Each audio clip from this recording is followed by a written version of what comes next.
Hallelujah, hallelujah, hallelujah. Mukama waffe Yesu yeebazibwe. Mbalamusizaako mu linnya erisinga amanyako n'erya Mukama waffe Yesu Kristo. Neebaza Katonda olw'ekirabo eky'obulamu. This is morning breakfast.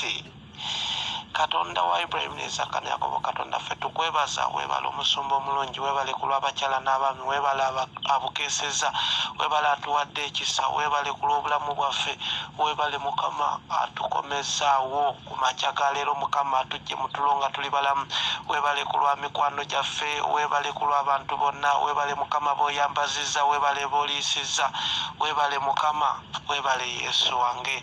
N'amakya ga leero Mukama tukulumiza erinnya lyo, tukusinza tukutendereza. Osaanidde Mukama okusinzibwa, osaanidde okusuutibwa, osaanidde okwagala Mukama. Mazima tewenkanika, oli wa kitiibwa Mukama. Laba otwagadde Mukama, otuleseewo nga tuli balamu. Mazima si lw'amaanyi si lwa buyinza, naye Mukama gwe olw'okwagala kwo bangi muffe Mukama tetusaanira mu maaso go olw'obutali butuukirivu bwaffe, naye Mukama otuleseewo twerongoose. Mukama kyetuva tugwa mu maaso go nga tukaabirira ekisa kyo Mukama, tukoowoola omusaayi gwo, ogw'omusaayi gwo gwayika ku musaalaba Gologoosa, omusaayi gwo Mukama ogwayika ogw'omwana wo Yesu, omusaayi gwo Mukama gutumale. Kyetuva tukka mu maaso go Mukama, kyetuva tukkakana wansi w'omukono gwo ku lw'obutali butuukirivu bwaffe Mukama. Otunaazeeko obutali butuukirivu bwaffe, otuggyeko obutali butuukirivu bwaffe Mukama. Ye gwe Katonda ayamba, ye gwe Katonda asaasira, ye gwe Katonda asumulula abasibe Mukama. Tusumululeko obusibe Mukama. Laba Mukama nsaba n'omukyalo oyo n'omwami oyo Mukama nga balina embeera ze bayitamu Mukama, naye nga bakyaliko ebyabasiba, wakyaliwo ebibalondoola. Katonda ow'ekisa nkwegayiridde, sumulula nga buli otasumululangako. Sumulula n'omusaayi gwo Mukama, sumulula n'omusaayi gwo Mukama, omusaayi gwo gwayika ku musaalaba Gologoosa, omusaayi gwo gutumale Mukama, gutunaazeeko obutali butuukirivu, gutunaazeeko obutali butuukirivu Mukama. Tetusaanidde kwogera linnya lyo, naye olw'obutali butuukirivu bwaffe kyetuva tugwa wansi w'omukono gwo Mukama nga tukusaba ekisa n'okusaasira. Osaasire Katonda ow'ekisa, osumulule Katonda ow'ekisa, otulongoose Mukama okuva ku bwezinge bw'enviiri paka mu ntobo z'ebigere, kubanga Mukama tusobya yonna gye tutambulira ne gye tuyita. Abantu tusobya mu birowoozo byaffe, tusobya mu bikolwa byaffe, tusobya mu kufumiitiriza kwaffe, tusobya Mukama ebigere byaffe gye biyitira Mukama. Tukwegayidde Katonda ow'ekisa, saasira omukyala n'omwami Mukama nga ye obutali butuukirivu bwe bumulemesa n'okuyimirira mu maaso ge. Katonda ow'ekisa tukwegayiridde, tusaasire Mukama. Saasira nze Emmanuel Mukama, nsaasira Mukama Katonda ow'ekisa. Omusaayi gwo Mukama gwe guba gutunaaza okuva ku bwezinge bw'enviiri paka mu ntobo z'ebigere. Tunaaba n'omusaayi gwo Mukama, tunaaba n'omusaayi gwo n'emikono gyaffe Mukama. Tujja ku Namulondo yo naye tusooka kunaaba n'omusaayi gwo Mukama gututukuze. Olw'omusaayi gwo Mukama gutunaazeeko ebintu byonna ebitali bya Bwakatonda. Omusaayi gwo gutunaazeeko obutali butuukirivu Mukama. Tunaaba n'omusaayi gwo mu maaso gaffe, tunaaba n'omusaayi gwo mu kamwa kaffe, akamwa kaffe koogera ebigambo ebibi Mukama. Omukyala n'omwami ali wano ng'owuliriza morning breakfast ku makya ga leero, kyenva nkwegayirira naawe gy'oli nga tuli mu maaso ga Katonda, buli muntu yenna anaabe mu musaayi gwa Yesu Kristo, kubanga omusaayi gwa Yesu Kristo gwe gunaaza ne gugyawo buli kintu kyonna, gwe gunaaza ne gugyawo buli bbalabi eribeera ku bulamu bwa buli muntu. Naaba mu musaayi gw'omwana gw'endiga, naaba mu musaayi gwa Yesu, naaba mu musaayi gw'omwana wa Yesu, naaba mu musaayi gw'omwana wa Katonda, ogw'omusaayi ogwayika ku musaalaba Gologoosa n'agamba nti kiwedde, nga kiwedde Mukama. Kyetuva tugwa mu maaso go, tunaaba mu musaayi ogwo Mukama gutunaaze gututukuze. Tusaanire okubeera mu bwakabaka bwo, tusaanire okubeera mu maaso go, tusaanire okujja ku Namulondo yo, tusaanire Mukama mu buli kimu kyonna Mukama. Tukinaaba mu musaayi gwo, tunaaba mu musaayi gwo olw'obutali butuukirivu bwaffe, tunaaba mu musaayi gwo Mukama.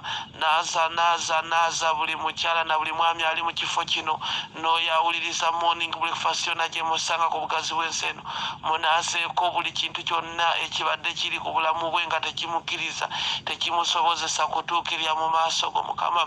Yesterday Mukama nalabye mu byawandiikibwa Romans chapter 5 olunyiriri olwe12 nti omusaayi gwo gwagatta ffe wakati w'abali abalabe bo ne gutugatta omusaayi gw'omwana w'Omukama ne kaakano Mukama tugwa mu maaso go nga tunaaba mu musaayi gwo kubanga abantu abamu tubadde tufuuse balabe tubadde tetukyasaanira kuyimirira mu maaso go tetukyasaanira kubeera mu maaso go kuyita wadde erinnya lyo naye tukowoola omusaayi gwo Yesu omusaayi gwo gutumala omusaayi gwo gututukuze omusaayi gwo gutunaazeeko buli bbala lyonna ebbi omusaayi gwo Mukama guddemu okutugatta wabeerewo obumu wabeerewo okukwatagana Mukama wakati wo naffe ku lw'omusaayi gw'omwana wo Yesu weebale omusumba omulungi weebale Yesu weebale gwaddamu essaala weebale Katonda omulungi weebale omunazaalesi weebale Katonda wange weebale gwe gwe tusinza omulamu amina amina wenali eyo gamba nti haleluya haleluya haleluya haleluya haleluya omusaayi gw'omwana gw'endiga omusaayi gwa Yesu gutuziza bujja weebale omusumba omulungi weebale gwatunazaako obutali butuukirivu bwaffe weebale gwatukomyawo mu kwagalako weebale Yesu tuli ku nnamulondo ya Mukama ali eyo osobola okusaba kyoyagala kyonna Katonda ajjudde ekisa n'okusaasira atusaasidde. This is morning breakfast. Amakya ga leero nzize n'olunyiriri luvudde mu kitabo kya Isaaya essula ey'okutaano olunyiriri olw'10 n'olumu. Erinnya lya Mukama lyebazibwe lugambye bwe luti zibasanze abo abakeera enkya mu makya okugolokoka waliwo koma kanziremu zibasanze abo abakeera enkya mu makya okugolokoka koma bagoberera ebitamiiza semikolomi abalwawo ekiro okutuusa ettumbi omwenge ne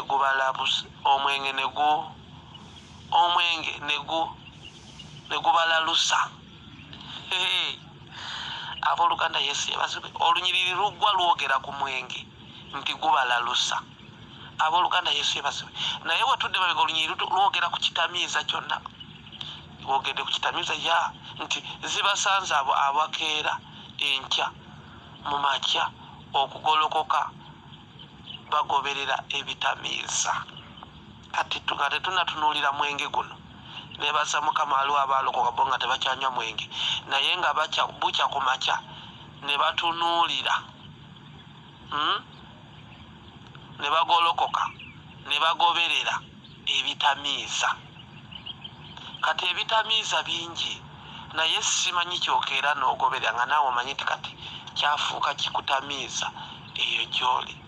Kano ge makya ng'omuntu akeera ku makya n'agenda atandika okunoonya biki ebitambula ku social media n'abeera mu ebyo kati naawe watamiirira mu ebyo naye bayibuli egambye nti zikusanze kankyuse mangu enjiri ebeere yange zinsanze nze oba gwe naawe awuliriza message eno ali eyo zikusanze abo abakeera enkya ku makya okugolokoka oli n'agolokoka bwe kapa tannaba nakusabayo wadde essaala egamba nti Katonda wa Ibulayimu ne Isaaka ne Yakobo nkwebaza mpadde amakya gano ge makya Mukama g'otadde ku bulamu bwange onnyongeddeko olunaku olulala weebale Mukama akikoze era gano ge makya ngateeka mu maaso go oyongere okungaziriza ensalosalo zange onfuula omukisa abalabe bange obakube bave mu maaso gange n'olema okusaba essaala eyo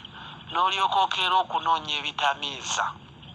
Nze kugambye abambakeera ku social media kwe kuli ebyabatamiiza actually omuntu nga watamira social media naye kubanga nange gye nsinziirako okwogererako naye social media erimu engeri bbiri nga wakeera kunoonyako bitamiiza ebitalina kye bikwongerako ebitalina kye bikugattako naye manya birina kye bikuggyako mu bulamu bwo spiritually oba physically.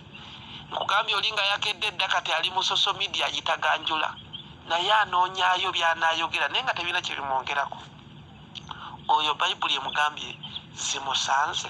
Uli olunyiriri gye lugwera abalwawo ekiro okutuusa ettumbi omwenge ne gubalalusa kati naawe oyinza okuba ate tonywa mwenge naye ng'olwawo ettumbi onoonya olugambo ku social media, gundi yayogedde bw'ati, gundi yakoze bw'ati, gundi baamulabye, ate kati wulira n'otambuza vidiyo n'otambuza audio n'ogamba share, balina ekigambo kye mutera okukozesaamu. Kati zikusanze weewaawo wano boogera ku oyo asula anywa walagi naye naawe akyamunywa atamiira okufuwa ku sigala, atamiira olugambo n'olema okwebaka oli eyo onoonya lugambo, oyogera ku baana ba Katonda, oyogera ku bantu ba Mukama.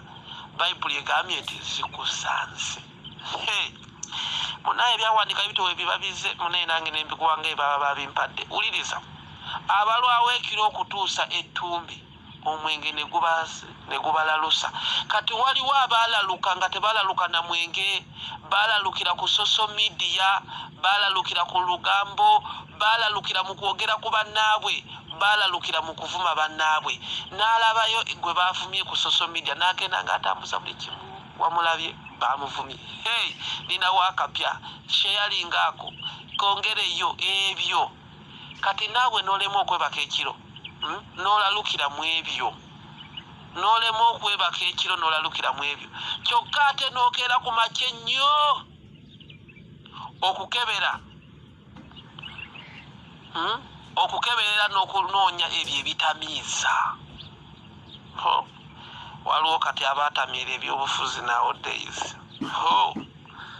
Mukama abampeera omukisa yonna gye muli, abakirimu nga mukirimu mu ngeri ya positive we, Mukama abampeera omukisa. Abakirimu nga mulimu mu ngeri eri negative we, nammwe anyambe Katonda gwe nsinza omulamu abampeera omukisa abakomeko. This is morning breakfast. Ayagala okulokoka teeka emikono mu bbanga ndowooza message etuuse bulungi. Gamba nti ayi Yesu, nzikiriza n'omutima gwange okuweebwa obutuukirivu era njatula n'akamwa kange nti ndokose. Amanya gange gano googere gaddemu omulundi omulala, gaddemu nate. Amanya gange gano gajje mu bitabo eby'okufa amangu, ogajje mu bitabo eby'okusiraana, ogajje mu bitabo eby'endwadde, ogateeke mu kitabo eky'obulamu n'okuwangaala n'omukisa. Amiina. Ajjeemu ebigambo ebyo oli mulokole. Mukama akumpeera omukisa, kunjagalire olunaku olulungi. Emmanuel.